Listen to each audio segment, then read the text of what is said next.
안녕하세요, 청취자 여러분. 저는 40대 후반으로 향해 가는 몸도 마음도 건강한 아들을 하나 키우고 있는 주부입니다. 얼마 전에 아들의 학교에 일이 생겨서 찾아갔다가 겪게 된 기가 막힌 이야기를 여러분들께 들려드리기 위해서 이곳을 이렇게 찾아오게 되었습니다. 여러분들은 다양한 의미로 살면서 잊을 수 없는 사람이 몇이나 되실까요?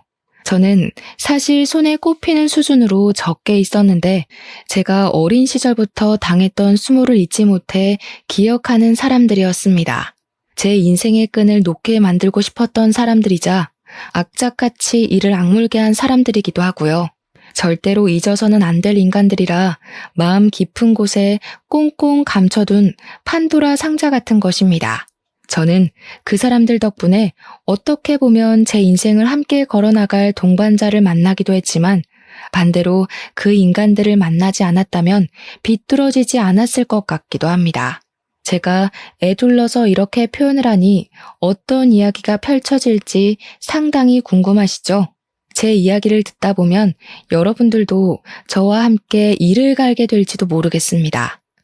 아마 지금의 저는 모든 것을 다 포용하고 해탈할 수 있는 상태이기 때문에 청취자 여러분들도 이야기의 끝을 함께 하신다면 저를 꼭 안아주고 싶어지실지도 모르겠습니다. 잘했다, 잘 살았다, 힘내라. 그런 상투적인 말도 저에게는 큰 응원이자 용기였기 때문에 청취자 여러분들 또한 저에게 따뜻한 말 한마디 부탁드리겠습니다. 언어라는 것은 마음속에 담아두지 말고 표현을 해야 하는 거라고 하더라고요. 저도 제가 받았던 이 상처를 말로써 표현을 해보려고 이렇게 사연을 올려봅니다. 제 사연이 여러분들께 소개가 될지 긴가민가 하지만 그래도 한번 용기를 내서 다 털어버리겠다는 마음으로 줄줄이 제 이야기를 늘어놓아 보겠습니다. 함께 울고 함께 웃어주신다면 더할 나위 없이 이 글을 쓰게 된 저의 용기를 칭찬하게 될 것 같습니다. 그렇다면 지금부터 제 아픈 이야기, 황당한 이야기를 들려드릴게요. 태어났을 때 누구는 금수저를 물고 태어나고 누구는 흙수저를 물고 태어난다고 요즘은 그렇게들 많이 표현을 하더라고요.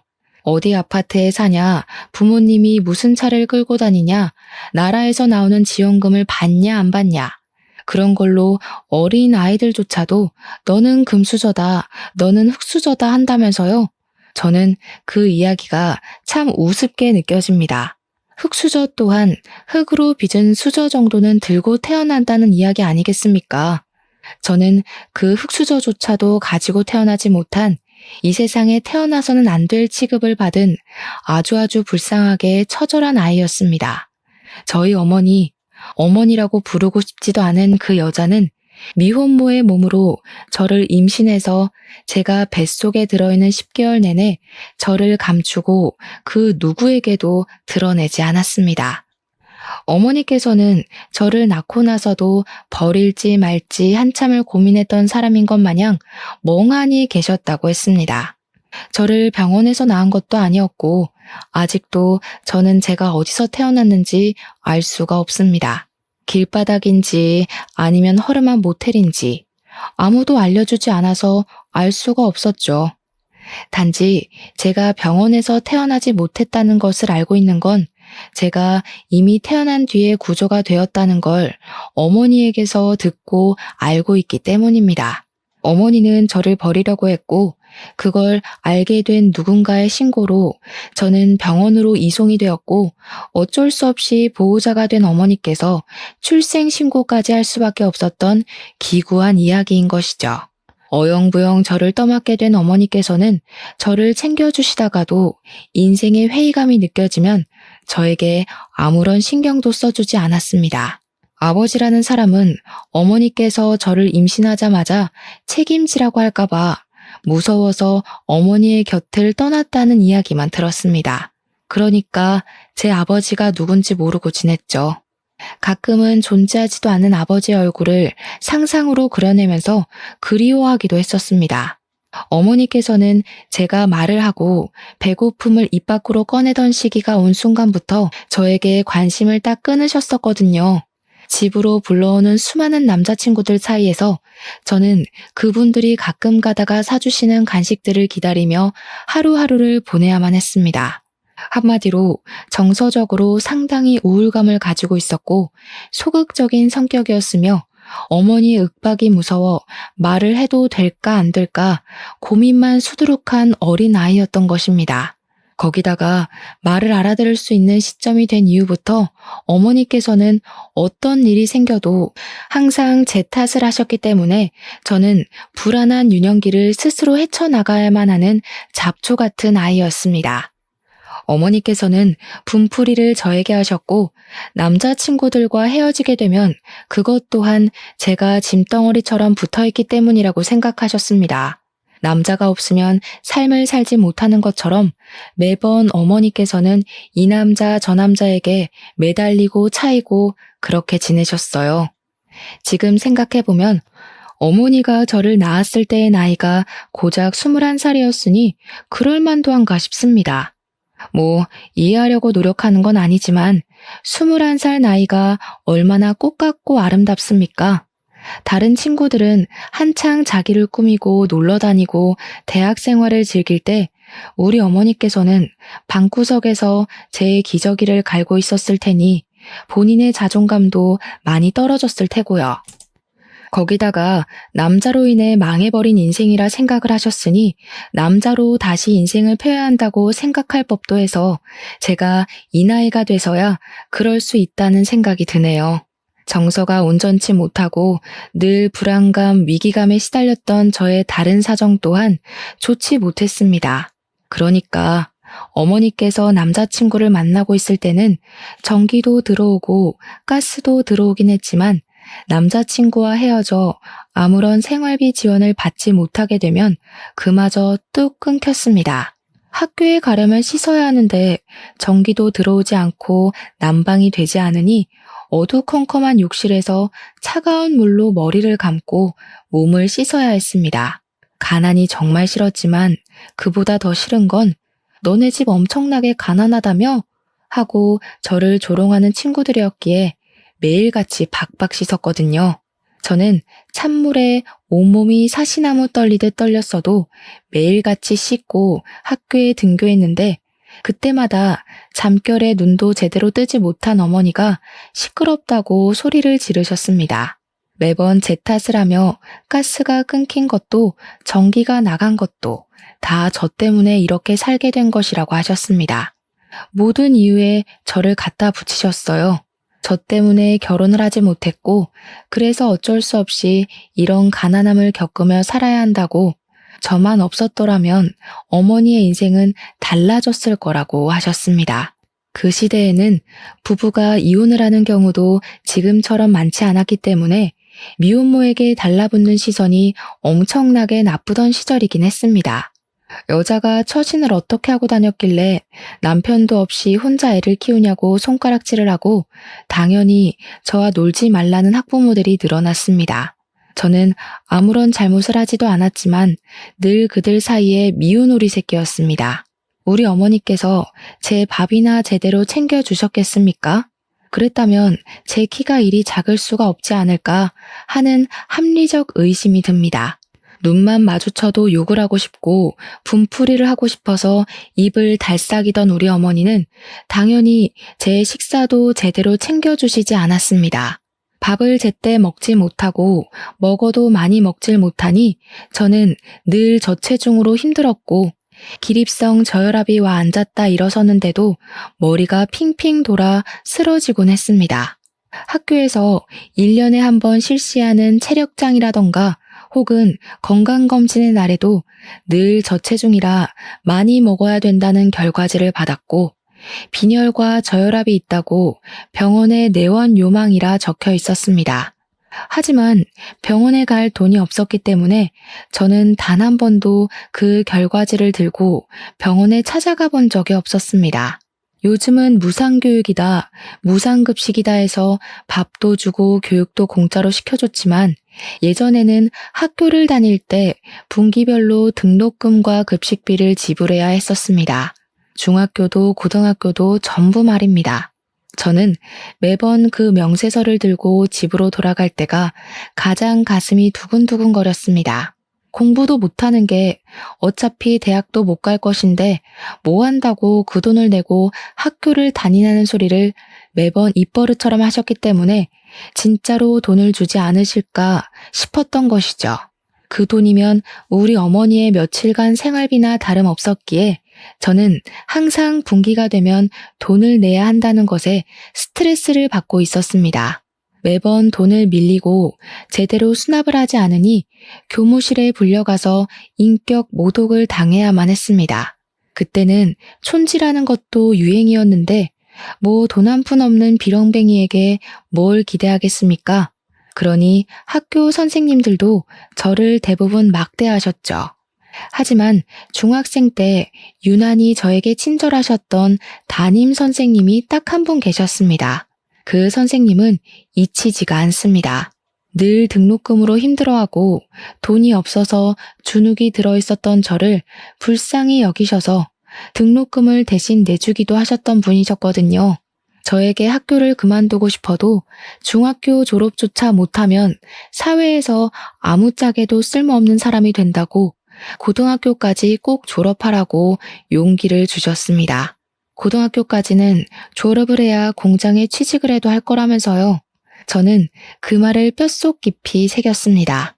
학교에서 소풍을 가는 날에도 도시락 한 번을 싸준 적 없던 우리 어머니. 저는 김밥 한 줄을 살 돈조차 없어서 소풍에 가면 천덕꾸러기처럼 반 친구들의 김밥을 하나씩 얻어먹으며 배를 채웠습니다. 기분 좋게 김밥을 한두 개 나눠주는 친구가 있는 반면 저에게 거지라고 놀리며 김밥을 적선하듯 주는 친구도 있었습니다. 제가 가난하고 싶어서 가난한 게 아닌데 그런 취급을 받을 때면 정말 속상해서 속이 뜨거워지고 눈시울이 시큰거리곤 했었습니다.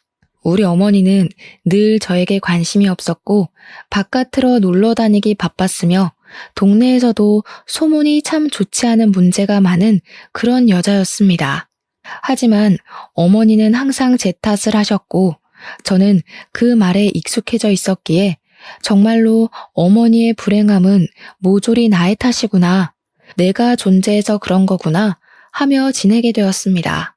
어머니께서는 제 존재를 부정하셨고 제가 중학생이 된 이후부터는 정말 저를 가족이라고 생각도 하지 않고 그렇게 지내셨습니다. 제가 17살이 되어서 고등학교에 입학을 했을 때 어머니께서 웬일로 저에게 같이 나가서 교복을 사자고 하셨습니다. 중학생 때도 학교 졸업하는 선배들이 물려주는 교복을 3년 내내 입고 지냈었기 때문에 새 교복을 사준다 하니 정말 날아갈 듯이 기뻤습니다.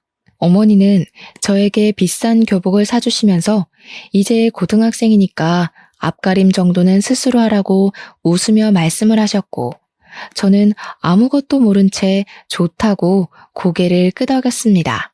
그저 그때는 새 교복을 사게 되었다는 것, 그거 하나만으로도 너무 행복했기에 어머니의 말 속에 숨겨진 뜻이 무엇인지 전혀 눈치를 채지 못했습니다.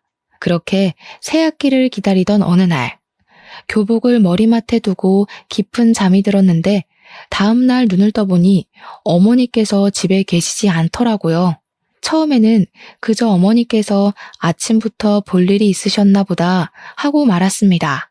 가끔 그렇게 일찌감치 사라지시는 날이 있었거든요. 그런데 그날 밤이 되도록 어머니께서는 집에 돌아오지 않으셨고 저는 자고 있으면 알아서 들어오시겠지 하면서 잠을 청하게 되었습니다. 제 예상과는 달리 어머니께서는 그날도 집에 돌아오지 않으셨고 저는 어디 가까운 곳으로 여행이라도 가셨나 보다 하면서 학교를 아무렇지 않게 다니고 있었습니다. 3일이 지나도록 어머니께서 돌아오지 않자 저는 점점 불안해졌고 일주일이 지난 시점에서야 알게 되었습니다. 어머니께서 저를 버리고 혼자서 떠나셨다는 사실 말입니다. 어머니께서 떠나셨다는 걸 자각하게 되었을 때 저는 정말 눈앞이 캄캄해지는 느낌을 받았습니다. 그 전에도 돈이 부족한 생활을 하곤 했지만 정말 1원 한 장 제 손에 쥐어주지 않고 그렇게 떠나실 거라고는 상상도 해본 적이 없었으니까요. 경찰 앞을 정말 몇 번이나 왔다 갔다 했는지 모르겠습니다.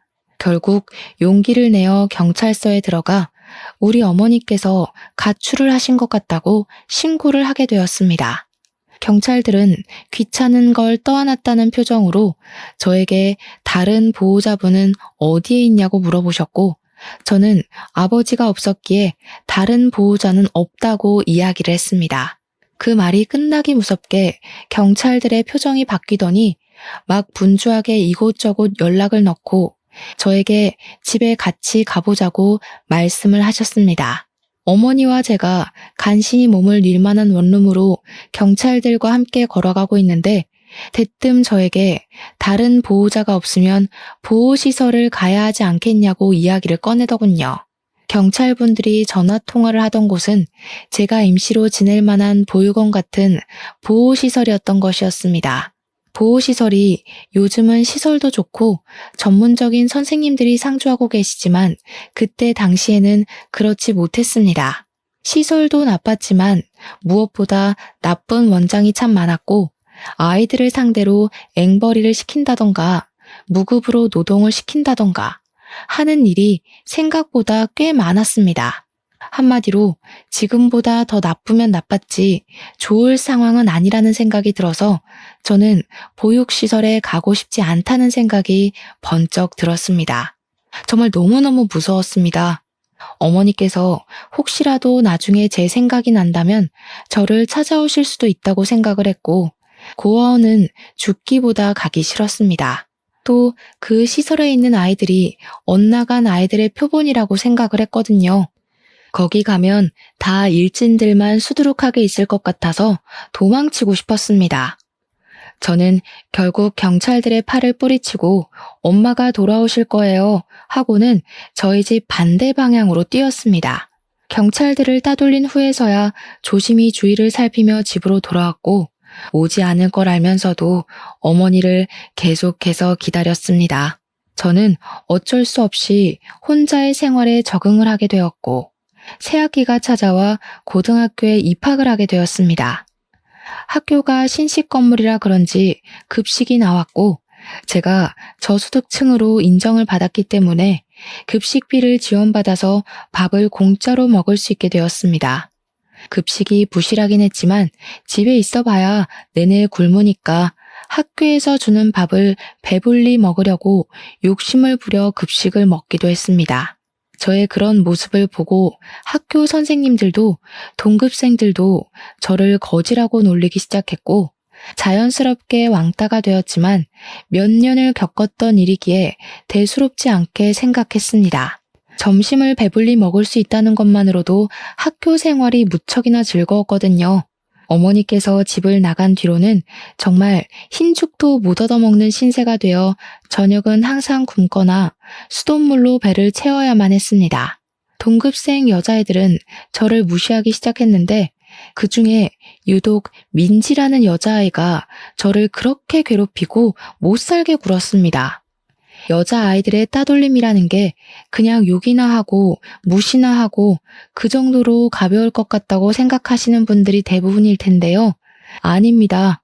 정말 무섭습니다. 특히 민지라는 친구는 그저 저를 괴롭히기 위해 존재하는 사람 같았다고나 할까요? 아니요. 사탄 같은 친구였습니다.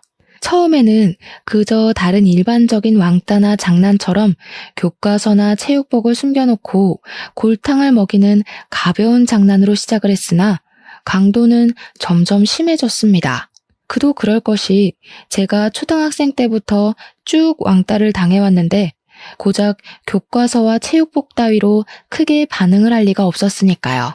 저를 괴롭히는 무리들은 제가 반응하지 않자 점점 심하게 저를 괴롭히기 시작했고 제 얼굴이 일그러지는 것을 보면서 상당히 기뻐했습니다. 더러운 쓰레기들을 모아서 제 책상 서랍 안에 넣어두기도 했고 일부러 화장실에 들어가 있으면 천장과 칸막이 사이로 물을 뿌려대기도 했습니다. 몇 번의 물세례를 받은 뒤 교실에 들어가지도 못하고 화장실에서 숨지겨 울고 있었는데 선생님께서 수업에 들어오지 않았다고 공개적으로 저를 혼낸 일도 있었고요.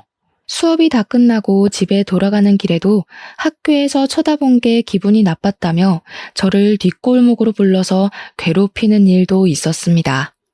몇 번의 반복 끝에도 저는 그 괴롭힘에 익숙해지지 않았고 더 이상은 견디기 힘들어 어른들에게 도움을 요청하려고 했지만 제 편을 들어줄 어른이 하나도 없었습니다. 결국 저는 큰 결심을 하고 선생님을 찾아갔더니 친구들 사이에서 그럴 수도 있지 않냐고 하시며 가해자의 편에 서서 이야기를 하시더라고요. 저에게 성격에 문제가 있을 수도 있으니까 반 친구들이랑 잘 지내보려고 노력을 해보라고 하시면서 마치 제가 가해자인 것처럼 이야기를 하셨습니다. 결국 저는 참다 경찰서를 찾아가게 되었고 경찰서에서는 학교에 신고가 접수되었다며 찾아와 가해 학생들을 불러냈습니다. 하지만 학교 측에서 학생들이기 때문에 수업을 뺄 수 없다고 완강하게 거부를 했고 우리 학교에서는 학교 폭력이라든지 왕따 같은 것은 없다고 딱 잘라 말했습니다. 그 뒤에 담임 선생님께서 저를 불러다가 같은 반 친구들끼리 장난도 치고 하는 거지 그런 걸로 경찰에 신고를 하면 안 된다고 저를 혼내셨습니다. 제가 못된 아이고 염치도 없는 학생이고 그러니 저에게 친구들이 하나도 없는 거라면서 저를 질책하시더라고요. 다행히 살던 집에서 쫓겨나는 일은 없었지만 제가 아르바이트를 하지 않고서는 생활을 전혀 할 수 없는 수준에 이르렀습니다. 눅눅해져 곰팡이가 피어버린 쌀은 더 이상 곤란해 먹을 수 없을 지경이었고 반찬 같은 건 기대도 할 수 없는 수준이었습니다. 물조차 살 돈이 없었기에 수돗물을 떠다 마시고 있었는데 그마저도 끊기기 일보 직전이어서 저는 일자리를 알아보게 되었습니다. 사실 그동안은 어머니께서 모든 공과금을 내고 계셨기에 저는 몰랐는데 전기와 가스가 끊겨버린 터라 정부에서 저희 집을 방문하게 되었습니다. 제가 혼자 어두운 방구석에 있는 걸 보고 보호자는 어디에 있냐고 몇 번이나 물어보았는데 저는 제 보호자가 어디에 있는지를 모르니 대답을 할 수 없었습니다. 저는 보육시설로 옮겨질 수 있다는 불안함에 사회복지사를 붙잡고 엉엉 울면서 보육원만큼은 가고 싶지 않다고 매달려야 했습니다. 복지사는 저에게 보육시설이 나쁜 곳이 아니라고 지금보다 훨씬 더 좋은 생활을 할 수 있을 거라며 저를 달랬지만 저는 극구 거부를 했습니다. 갖은 핑계를 다 대면서 혹시라도 돌아올 어머니를 기다리고 싶다고 이 집으로 분명 돌아오실 거라고 필사적으로 보육시설에 가는 것을 거부했습니다. 결국 복지사는 주민센터와 연계해서 저를 지원해 줄 수 있는 국가법이 있나 찾아보기 시작했고 저는 그제야 제가 몰랐던 사실 하나를 알게 되었습니다. 등본을 떼어보니 저와 어머니가 완벽하게 세대 분리가 되어 있더라고요. 그러니까 저희 어머니는 저를 버리고 떠나서 재혼을 하시고 살림을 차린 것입니다. 저를 버리고 떠나서 새 남자를 만나서 잘 먹고 잘 사는 건지 제 걱정은 정말 단 한 번도 하지 않은 건지 당연히 이 부분도 제가 하염없이 어머니를 기다리고 있는 걸 알고 있는 주민센터 공무원분께서 연락을 해주셔서 알게 되었습니다. 제가 혼자 너무 힘들게 생활하고 있으니 몰래 우리 어머니를 찾아서 연락을 했는데 어머니께서 딱 잘라 말씀하셨다고 하더라고요. 자기에게는 딸 같은 거 없다고. 걔 내 딸 아니고 잠시 맡아 키워준 거라고요. 죽든 말든 상관없으니 연락하지 말라고 하셨다네요. 저는 완벽하게 버려졌다는 기분을 처음으로 느끼게 되고 완전히 자포자기를 하게 되었습니다. 저는 학교 생활을 제대로 하지 못했기 때문에 늘 전교 꼴찌했고 그걸 알게 된 민지는 제 성적표를 반 친구들과 돌려보며 저를 조롱했습니다. 비렁뱅이 새끼가 공부까지 못하면 진짜 제대로 인생 망한 거 아니냐고 깔깔거리면서 친구들이랑 저를 놀려대는데 정말 부끄러웠습니다. 제 교과서를 찢으면서 공부도 못하는 게 이런 게 필요하긴 하겠냐고 쓰레기통에 버리기도 했습니다. 민지는 소위 말하는 일진이라는 선배 오빠들과 어울려 다니면서 오토바이를 타고 폭주족 흉내를 내고 담배를 태우고 술을 마시기도 했습니다. 제가 편의점에서 일을 하는 것을 알게 된 민지는 학교가 끝이 나면 제가 일하는 편의점에 찾아와서 담배를 내놓으라고 저를 협박하기도 했습니다. 저는 절대로 줄 수 없다고 말렸지만 제 머리를 툭툭 치면서 비렁뱅이는 시키는 일이나 똑바로 하라고 모욕을 주더라고요. 결국에는 일진 오빠들까지 데리고 와서 저를 위협하며 협박을 했고 저는 울면서 사정했지만 결국 담배를 강탈당하고 말았습니다. 거기서 조용히 넘어갔으면 행복한 결말이었을지 모르겠지만 세상은 항상 제 편을 들어주지 않았습니다. 그들이 길거리에서 담배를 피우다가 신고를 당하게 되었고 경찰이 조사를 하다가 저희 편의점까지 찾아오게 된 것입니다. 당연히 편의점은 영업정지를 당하게 되었고 화가 나신 점주님은 저에게 일방적인 해고 통보를 내렸습니다. 저는 어쩔 수 없는 일이었다고 변명을 했지만 어른들의 사정에 제 이유 따위는 중요하지 않았던 것이죠. 점주님은 저에게 영업 손실까지 책임을 지라고 돈을 내놓으라 하셨습니다. 저는 얼마 되지 않는 돈이지만 적금을 부었던 통장을 깨서 점주에게 고스란히 바쳐야 했습니다. 저는 악착같이 신문 배달을 하고 패스트푸드점이며 제가 할 수 있는 일은 빠짐없이 다 하면서 일을 하고 하루하루를 버텨나갔습니다. 고등학교 2학년이 되고 나서 민지와 드디어 다른 반으로 갈라지게 되었고 저는 학교 생활에 한 줄기 빛을 본 듯한 기분이 들었습니다. 물론 다른 학교로 떨어진 것은 아니니까 언제든지 저를 찾아와서 괴롭힐 수 있다고 생각을 했지만 쉬는 시간만 잘 피해 다니면 되겠다고 생각을 했습니다. 저는 행복한 상상을 하며 지내고 있었는데 어느 날 집주인분께서 저를 찾아와 전세금 300만 원 올려달라고 하셨습니다. 당장 300만 원이 어디에 있겠냐고 사정사정을 했지만 3개월밖에 시간을 더 주지 못한다고 돈이 없으면 지금이라도 집을 빼서 나가라고 하더라고요.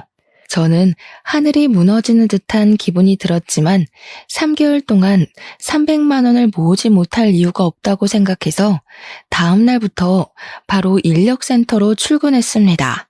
공사장 막노동이라도 좋으니 돈을 벌 수 있게 해달라고 빌었고 건물 청소부터 택배 상하차까지 미친 듯이 일을 했습니다. 그 결과 2달이 조금 넘는 시간 만에 300만 원을 모아 집 주인분께 전세금을 드릴 수 있었습니다. 그리고 학교에 등교를 하니 담임 선생님이 저를 교무실로 불러서 뺨을 세게 치시더라고요. 선생님께 맞았다는 생각에 귀가 멍해지고 눈앞에 별이 반짝하는 것 같았습니다. 제가 두 뺨을 감싸고 선생님을 보자 씩씩거리며 말씀을 하시더라고요. 학교가 장난이야? 네가 나오고 싶으면 나오고 안 나오고 싶으면 안 와도 되는 놀이터야? 어?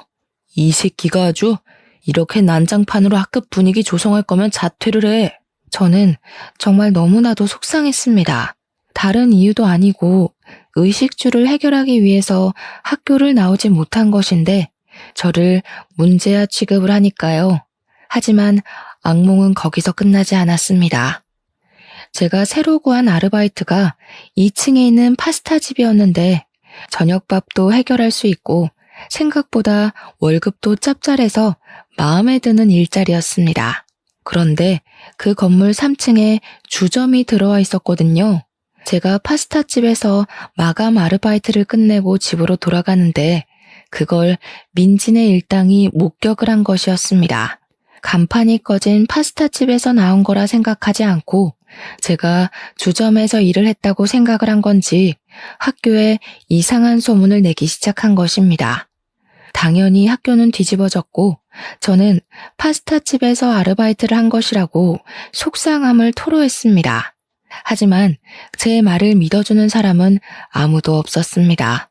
저를 믿지 못한 담임 선생님은 파스타집까지 찾아오셨고 제가 실제로 그곳에서 아르바이트를 하고 있다는 걸 보고 나서야 믿어주셨죠. 이미 소문은 전교생들에게 다 퍼져 있었고 저는 일일이 그 친구들을 찾아가서 주점에서 일을 하는 게 아니라고 해명을 할 수가 없었습니다. 결국 학부모의 항의 전화가 걸려오고 학교에서는 저에게 학교의 이미지를 실추했다고 하며 자퇴를 권유했습니다. 저는 죽어도 졸업장을 받고 싶다고 했지만 그러면 강제 전학을 보내겠다고 했어요. 저는 결국 고등학교 2학년이 되어서 학교를 그만두고 말았습니다. 저는 희망을 잃지 않고 계속해서 일을 하며 쉼없이 버텨냈고 20살이 되었습니다. 취직을 하고 싶었지만 내세울 게 없고 고등학교마저 중퇴이니 취직을 할 수 없었습니다. 저는 아르바이트를 전전긍긍하며 난방 올 때도 찬기가 가시지 않는 반지하 단칸방에서의 삶을 벗어나지 못하고 있었습니다. 그러다가 모르는 번호로 전화가 걸려와 받게 되었는데 제 계좌가 범죄의 연루가 되어서 지급 정지 처분을 받게 되었다며 웬 검사라는 사람이 전화를 했더라고요. 그럼 저는 어떻게 하냐고 했더니 통장에 있는 돈을 검찰청에서 관리하고 있는 계좌로 이체를 하라고 시키는 게 아니겠습니까? 저는 너무 놀라기도 했고 제 돈이 불법 자금에 연루가 되었다고 하니 무섭기도 해서 그 검사가 시키는 대로 바로 이체를 했습니다. 다들 예상하셨다시피 그 전화는 보이스피싱 전화였고 저는 정말 제 평생을 모아온 돈 800만 원을 그 전화 한 통화에 전부 잃게 되었습니다. 비어버린 제 통장 잔고를 확인했을 때 경찰서에 찾아가 울면서 제 돈 돌려달라고 외쳤으나 난감해하던 수사관님을 보았을 때 저는 정말 죽고 싶다는 생각 외에 아무런 생각도 들지 않았습니다. 저는 왜 이런 운명을 달고 태어나서 이렇게 불쌍하고 기구하게 살아야 하나 엄청 슬펐습니다. 저는 결심을 했습니다. 인생을 끝내기로요. 한강에서 이때까지 살아온 모든 삶을 포기하기로 마음먹고 다들 많이 오른다는 한강다리 정 가운데에 서서 해가 지는 노을을 바라보며 뛸 준비를 마쳤습니다. 어디에서 보니까 머뭇거리다가는 사람들이 말린다고 하기에 결심이 서자마자 난간을 밟고 재빠르게 뛰어내리려고 하는데 누가 뒤에서 저를 끌어안고 힘으로 난간에서 떼어놓더라고요. 죽기로 마음을 먹은 저는 초인적인 힘을 발휘해 난간을 뛰어넘으려고 애를 썼지만 그 남자의 힘에 밀려서 나자빠지게 됐습니다. 내가 죽겠다는데 당신이 뭔데 나를 방해해? 아직 고등학생 같은데 뭐 때문에 벌써 삶을 끝내려고 하는 거야? 오히려 저에게 소리를 치면서 화를 내는 남자 옆에는 중년의 아저씨도 함께 있었습니다. 둘이 부자지간으로 보였는데 남자는 계속해서 저에게 고등학생이 하면서 화를 내더라고요. 제가 돈이 없어서 옷을 사지 않았기에 20살에도 내내 교복을 입고 지냈었거든요. 이렇게 사느니 그냥 죽는 게 낫다고요. 제 말에 남자와 아저씨는 저를 힘으로 질질 끌고 다리 밖으로 나와 근처에 보이는 커피숍에 들어가 저에게 따뜻한 차 한 잔을 사주셨습니다. 저에게 죽을 힘으로 살라고 하는데 그 말도 버겁고 억울해서 눈물이 나오더라고요. 당신들이 뭘 한다고 저한테 그런 소리를 하세요? 부모한테 버림을 받고 평생을 돈이 허덕이며 살다가 겨우겨우 모은 돈까지 보이스피싱 당했다고요. 처음 보는 사람들 앞에서 엉엉 울면서 콧물까지 쏟으니 그 부자가 당황해하더라고요. 아저씨는 저에게 같이 어디 좀 가자 하시더니 밖에 세워둔 차에 올라타라고 했고 저는 이게 납치 같은 건가 싶기도 했지만 어차피 죽을 목숨이었으니 상관없다 생각하고 차에 올라탔습니다. 차 안에서 이야기를 하는데 남자는 27살이고 사진작가로 일을 하고 있다고 했고, 아저씨는 예상대로 그 남자의 아버지였습니다. 어디 가냐고 묻지도 않고 도착한 곳은 아저씨가 살고 있는 집이었는데, 저는 그곳에서 영문도 모르고 아저씨께서 내어주신 따뜻한 밥 한 끼를 얻어 먹었습니다. 밥을 다 먹고 뻘쭘하게 앉아 있는데 아저씨께서 저에게 지갑에 있는 돈을 다 털어주시면서 내일도 이 돈으로 밥을 사 먹으라고 하셨습니다. 남자는 저에게 명함을 주면서 일을 할 곳이 없어서 걱정이라면 본인의 사진 보조로 써주겠다고 찾아오라고 했습니다.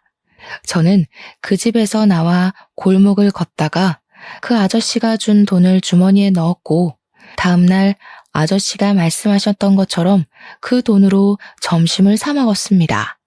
일주일 동안 고민을 하다 결국 남자에게 받은 명함에 적힌 번호로 전화를 걸었고, 굶지는 않게 해주겠다는 말에 남자의 보조로 일을 하게 되었습니다. 남자는 포토상을 받기도 했던 신인 작가였고, 이름을 점점 알리고 있는 사람이며 작업물 또한 꽤 되는 전문가였습니다. 저는 그 남자 옆에서 4년이라는 시간 동안 카메라를 정리하고 필요한 렌즈를 전달하고 인화 작업을 돕고 조명을 설치하는 일을 하며 완벽한 보조로서 손발을 맞춰가게 되었습니다. 처음에는 이 일을 얼마나 할 수 있을까 싶었지만 밥도 몇 끼 챙겨주고 월급까지 섭섭지 않게 챙겨주니 일이 고돼도 버티게 되더라고요. 저는 그렇게 같이 일을 하며 정을 붙이고 7살이라는 나이를 극복하고 결혼까지 하게 되었습니다. 남편의 어머니는 남편이 어린 시절 일찌감치 돌아가셔서 남편은 시부와 둘이서 아웅다웅하며 살았다고 하더라고요. 시부는 제가 어떤 유년 시절을 겪었는지, 어떤 마음으로 삶을 포기하려 했는지, 다시 용기를 내어 살게 되었는지 알고 계신 분이라 결혼을 반대하지 않으셨습니다. 저를 내내 옆에서 지켜봐 주셨기에 오히려 잘 됐다면서 저희의 결혼을 진심으로 축복해 주셨고, 저와 남편은 행복한 결혼식을 올리게 되었습니다. 과거가 저를 붙잡고 힘들게 하긴 했지만 결혼 이후에 많이 안정이 되었고, 제 상처를 극복하는데 남편이 참 많은 도움을 주었습니다. 저희는 촬영 일정이 들쑥날쑥했기에 딱히 집이 필요하다고 생각되지 않아 시부와 함께 합가해서 살고 있었습니다. 그러다가 정말 적당한 시기에 제가 임신을 하게 되었고, 너무나도 소중한 우리 아들을 낳게 되었습니다. 아이를 키우는 동안 남편의 일을 돕진 못했지만 이 소중한 아이를 옆에서 내내 지켜볼 수 있다는 게 행복하고 즐거웠습니다. 우리 아들은 또래보다 잘 먹기도 하고 편식도 전혀 하지 않아서인지 키가 참 컸습니다. 제가 키가 작고 말라서 우리 아들도 작으면 어떡하지?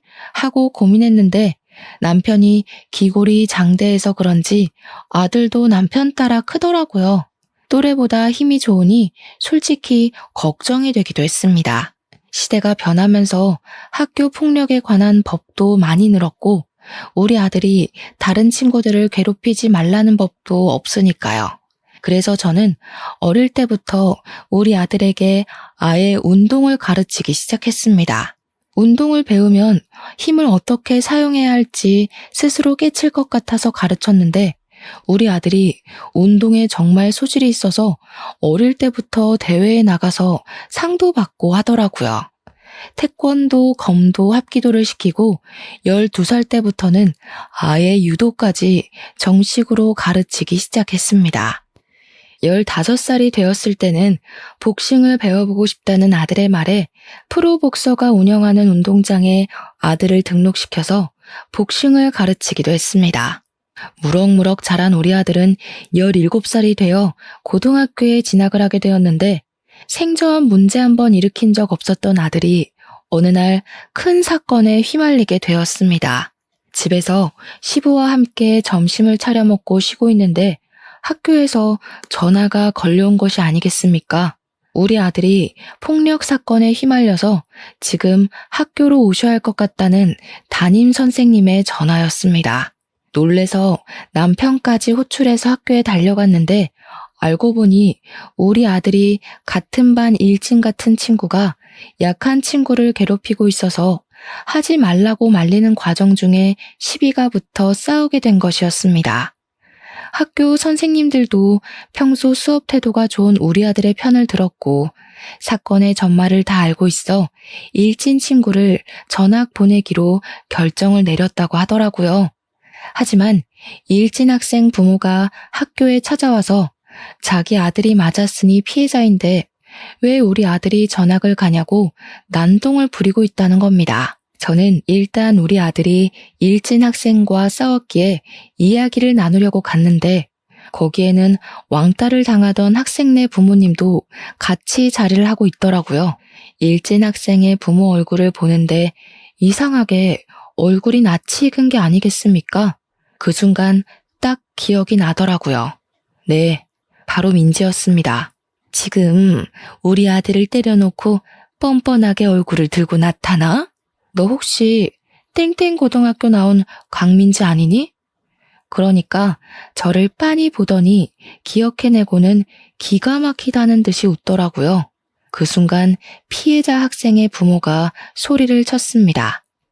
뻔뻔하게 우리 아들을 괴롭힌 놈이 피해자라고 나서는 게 어이가 없어 정말? 이러는 거 쪽팔리지도 않아요? 지금이 어느 시대인데 너 학교 다닐 때도 그렇게 일진짓거리를 하고 담배 피우고 오토바이 타고 하더니 변한 게 하나도 없구나. 뭐? 뭐가 어쩌고 어째?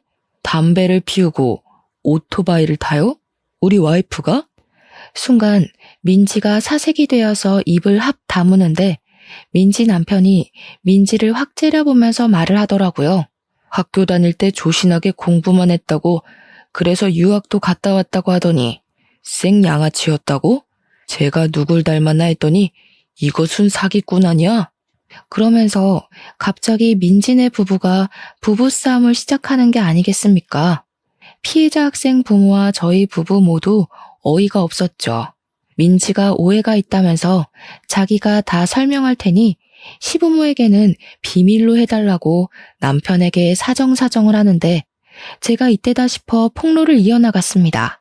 오해는 무슨 오해야. 너 내가 일하던 편의점에 와서 담배 내놓으라고 난리쳐서 영업 정지까지 먹였잖아.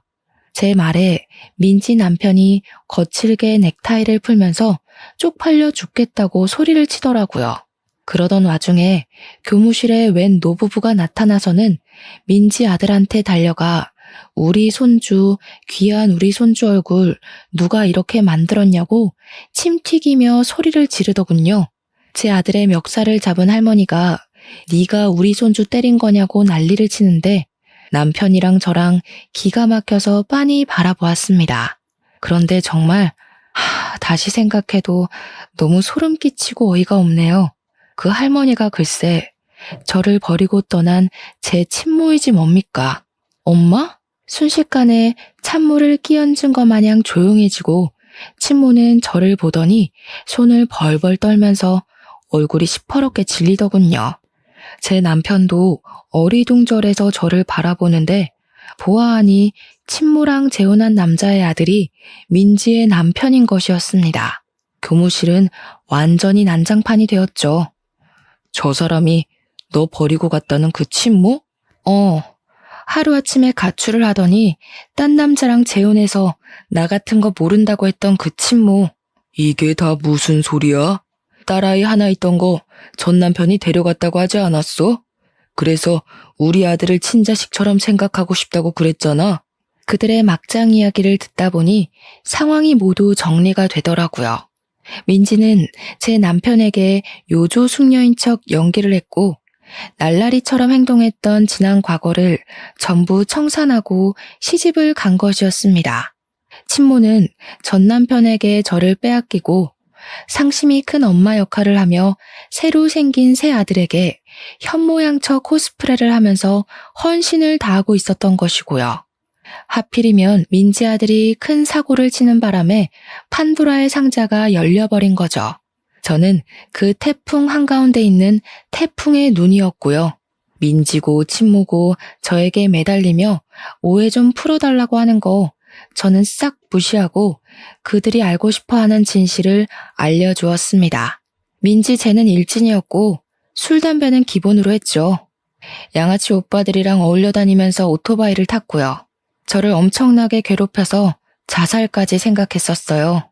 저기 제 엄마는 제가 고등학생이 되자마자 인사도 없이 저를 버리고 떠나서는 복지사들이 찾아가자 저 같은 거 모르는 아이라고 친자식 아니라고 부정했고요. 저는 엄마 때문에 돈 한 푼 없이 학교도 제대로 졸업 못했고요. 몇 번이고 죽고 싶었습니다. 교무실에서 배신당한 두 남자의 투닥거림이 시작되었고 곧 욕설이 난무하는 난장판이 되었습니다. 학교에서는 골치 아파하며 결국 민지의 아들을 전학 보내는 것으로 마무리 짓기로 했고요. 그 이후에 친모와 민지가 제 연락처를 어떻게 알았는지 연락이 와서는 저 때문에 둘 다 이혼하게 생겼다고 저를 원망하더라고요. 그게 왜 저 때문이겠어요? 자기들이 과거에 못된 짓 한 만큼 벌 받는 거죠. 저는 그들에게 비웃음을 실컷 날려주며 차단을 걸어버렸습니다. 증거가 없어서 소송전을 펼치진 못했지만 그들도 똑같이 가정에 버림받고 멸시받게 되었으니 아주 쌤통이라 생각합니다. 저는 덕분에 속도 너무 시원하고요. 지금은 우리 아들, 우리 남편, 그리고 시부까지 함께 살면서 너무나도 행복하답니다. 여러분들은 제 사연 어떻게 들으셨나요? 정말로 시원하지 않나요? 여러분들도 속에 묵혀놓은 이야기가 있다면 다 꺼내어 말하는 건 어떨까요? 그럼 저처럼 속이 뻥 뚫리는 경험을 해볼 수 있을 거예요. 아무튼 제 이야기는 여기서 끝입니다. 들어주셔서 정말로 감사합니다.